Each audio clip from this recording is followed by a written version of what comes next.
Olá, sejam todos bem-vindos a mais uma edição do nosso quadro Estação Saúde. Hoje nós vamos falar sobre sintomas, prevenção, tratamento e também sobre o combate ao preconceito em relação à hanseníase, uma doença infecciosa que afeta a nossa pele.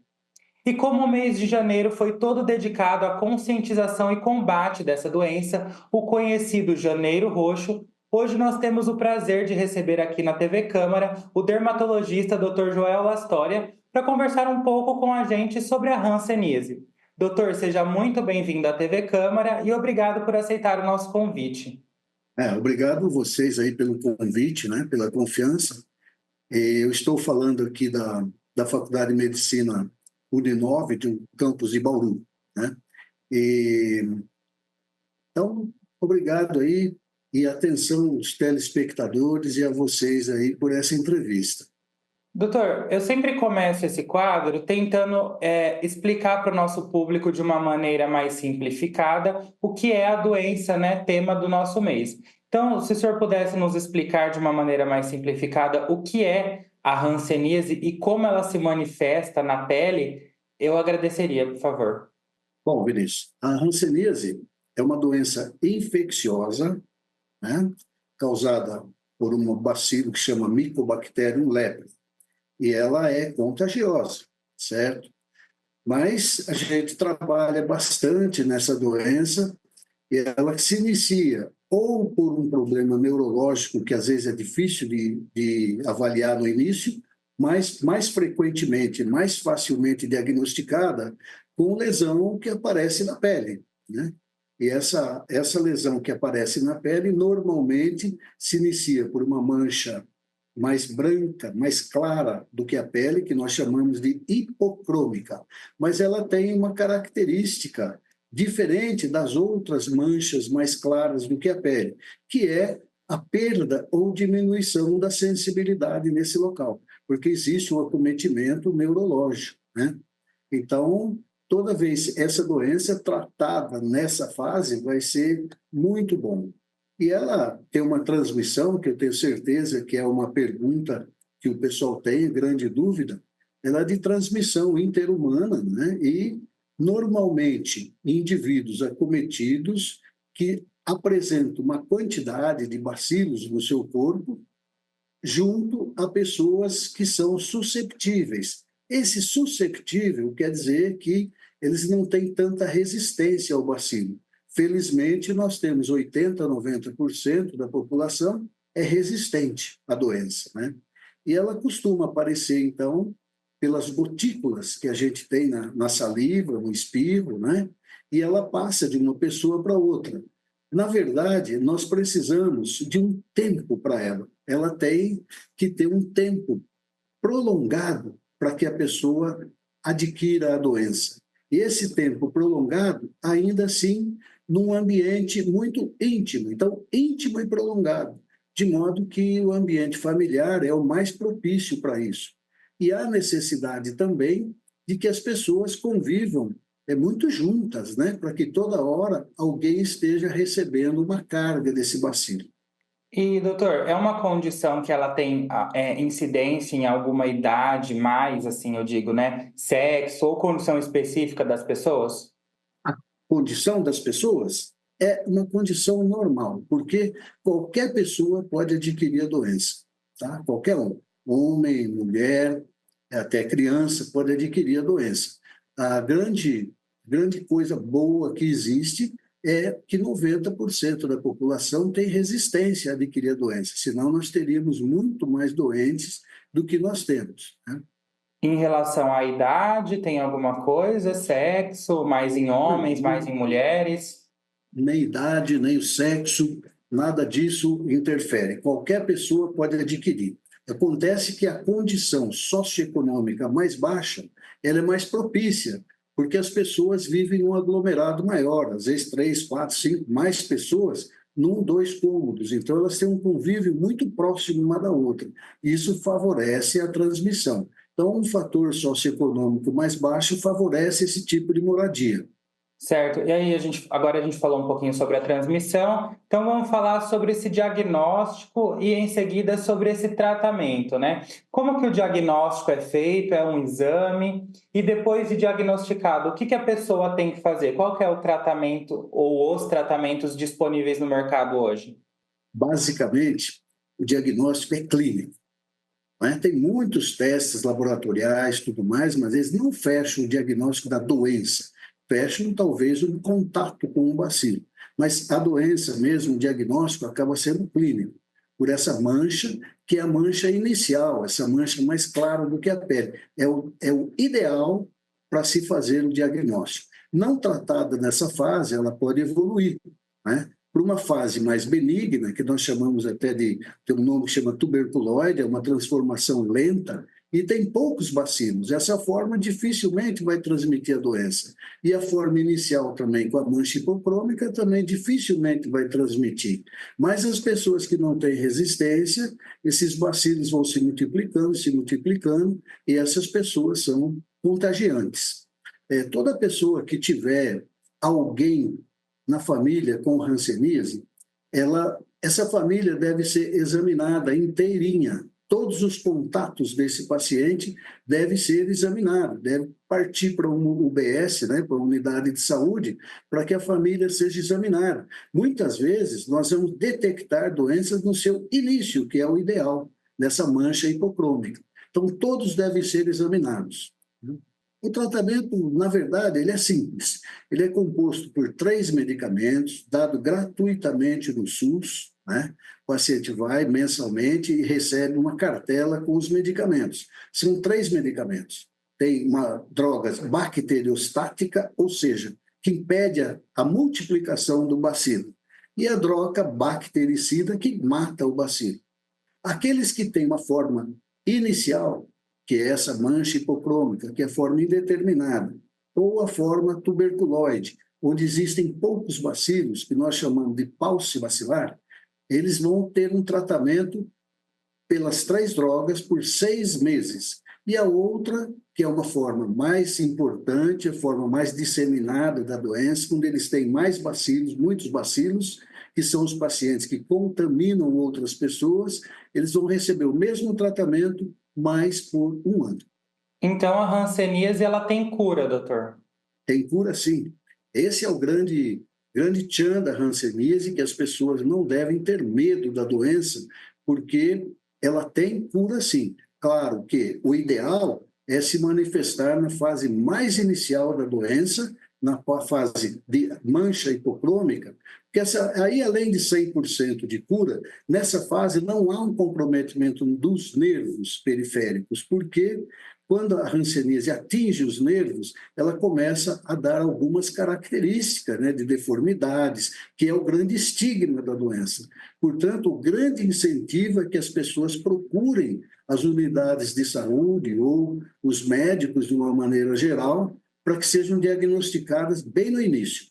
Doutor, o senhor comentou muito sobre essas manchas, né? Existe algum lugar do corpo que elas mais aparecem? Não, é uma doença que normalmente ela é adquirida também pelas vias aéreas superiores, através da saliva. Daí elas vão para qualquer parte do corpo.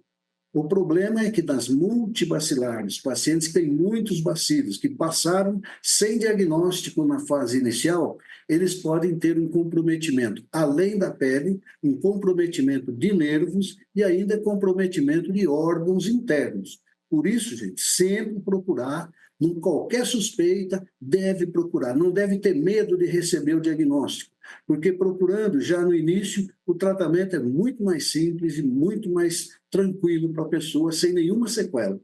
E, doutor, como especialista aí nessa doença, como o senhor acredita que essa condição pode atrapalhar as pessoas, os principais desafios, da hanseníase? Infelizmente, ainda é uma doença que tem um estigma bastante importante. Então, ela atrapalha no nível de social das pessoas. Muitas pessoas se afastam quando sabem que uma pessoa tem hanseníase. Não deve acontecer isso, porque a transmissão não é fácil, tem que ser, como eu disse, muito prolongada e íntima. Então, não deve se afastar da pessoa. E existe um fator bastante importante nisso. Assim que a pessoa inicia o tratamento, ela para de transmitir, ela deixa de transmitir a doença. Então, nesse contato com as pessoas, não vai estar mais havendo uma transmissão. Então, a parte social atrapalha, sim, bastante por causa do estigma que as pessoas ainda têm em relação à hanseníase. Em relação à doença em si, quando ela tem algum comprometimento neurológico ou alguma coisa que nós chamamos de reação, que são algumas coisas agudas e que acabam levando ao comprometimento neurológico, então essas pessoas têm problemas, sim, de trabalho, no laborativo da pessoa é bastante atrapalhado, né? Tem que fazer repouso e tudo mais. Doutor, e se essa doença não for tratada, né? Porque muitas pessoas acabam desconsiderando, assim, problemas de pele como problemas reais mesmo, né? E se essa doença não for tratada, o que ela pode ocasionar? Ela pode até levar um quadro infeccioso, talvez, levar a óbito? A tendência é ela ir piorando as lesões de pele. Se for uma pessoa que tem resistência, normalmente as lesões permanecerão localizadas. Agora, se ela não tiver resistência, fizer parte desses 10% da população, então aí a lesão, o bacilo começa a se multiplicar, adquirindo boa parte do corpo, até o corpo todo, nervos e até órgãos internos. Mas dificilmente a hanseníase vai levar ao óbito, né? Normalmente essa doença, mesmo tem cura, mesmo tratada nas fases avançadas, ainda a gente consegue reverter bastante esse processo. Doutor, nós aqui da TV Câmara estamos abrindo esse espaço, né, como uma forma de aumentar mesmo a conscientização sobre essas e outras doenças que a gente trata aqui, mas o senhor que está mais inserido nesse meio, como acredita que pode aumentar a importância de se falar sobre a hanseníase na saúde pública aqui do nosso país? Em relação à saúde pública, a hanseníase é um grande problema no Brasil, porque nós somos o segundo país do mundo em número de casos de hanseníase. Perdemos para a Índia. Só aí a gente já mostra que nós temos um valor importante. Quando nós fazemos um diagnóstico de hanseníase, nós precisaríamos examinar toda a família, porque aí, tratando esse paciente, ele não vai transmitir mais, mas as outras pessoas que convivem com ele devem ser examinadas para que a gente possa detectar inicialmente algum caso, né? Então, essa é uma parte. A outra parte seria, então, fazermos uma coisa que chamamos de busca ativa. Quer dizer, fazer toda a propaganda na mídia, chamar pacientes que tenham qualquer dúvida ou que tenham alguma mancha no corpo, a participar dessa busca ativa para que o maior número possível de diagnósticos seja feito. Também nós temos que treinar os profissionais. Não são todos os profissionais que conseguem realizar diagnóstico de hanseníase, que sejam treinados, então, para isso, né? E também, em todas as faculdades de medicina, essa disciplina de hanseníase deveria ser obrigatória, para que os formandos de medicina saiam trabalhando e sabendo fazer o diagnóstico de hanseníase. Então, essa é uma parte que a gente tem que trabalhar bastante para que isso melhore. Melhorando o nosso diagnóstico, nós vamos melhorar todas essas condições de saúde pública. Então, hoje nós tínhamos 15 mil casos, hoje nós estamos com 20, quer dizer, houve um aumento em torno de 5% de casos novos de hanseníase. Isso significa que nós temos muitos doentes que não estão sendo diagnosticados e não estão sendo tratados. Portanto, nós estamos mantendo um número de 20 mil anualmente de casos novos de hanseníase. Precisamos melhorar bastante isso. Aonde que melhoramos? Através disso que a TV Câmara está fazendo, promovendo uma informação para as pessoas, chamando as pessoas que tenham qualquer dúvida para que venham a uma unidade de saúde para tentar saber o seu diagnóstico, né? E a mídia toda trabalhando como acontece, na verdade, é uma vez só em janeiro, janeiro roxo, né? Dia da hanseníase é o último domingo do mês de janeiro, mas o correto seria fazer isso o ano todo, né? Para que não parasse todo esse processo de diagnóstico de doença e do tratamento da doença. E, doutor, para finalizar, a gente sempre pede que o nosso convidado deixe uma mensagem para uma pessoa que talvez esteja nos assistindo e passando por um quadro da doença tema do nosso programa, no caso de hoje, a hanseníase. Então, por favor, fique à vontade. Sim, o que eu digo assim, o paciente que tem hanseníase, em primeiro lugar, é realizar o tratamento correto e completo, que ele vai ficar curado da doença, né? E se ele tiver alguma sequela, também dá para tentar tratar essas sequelas neurológicas que tenha. Mas se ele está tratando, ele já está livre para trabalhar com sua família, com os contactantes, porque ele não está mais transmitindo. Então, não desistir do tratamento, fazer até o fim corretamente.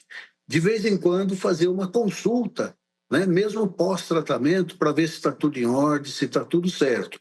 Esse doente, ele deve incentivar a família a procurar as unidades de saúde para que eles possam ser examinados. E também a falar para os amigos que, você tem algum problema, qualquer coisa disso daqui eu tive, estou tratando, está tudo bem. Procure o seu médico para que ele possa fazer. E a gente tem que tentar, na mídia, de uma maneira geral, tirar esse estigma da doença, para que as pessoas tratem o indivíduo que tem hanseníase naturalmente.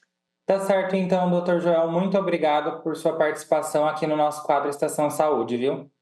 Eu é que agradeço essa oportunidade, porque vocês estão fazendo um bem para a humanidade e eu espero ter contribuído com alguma coisa para esse público. Muito obrigado. O Estação Saúde deste mês conversou com o dermatologista Dr. Joel Lastória sobre hanseníase.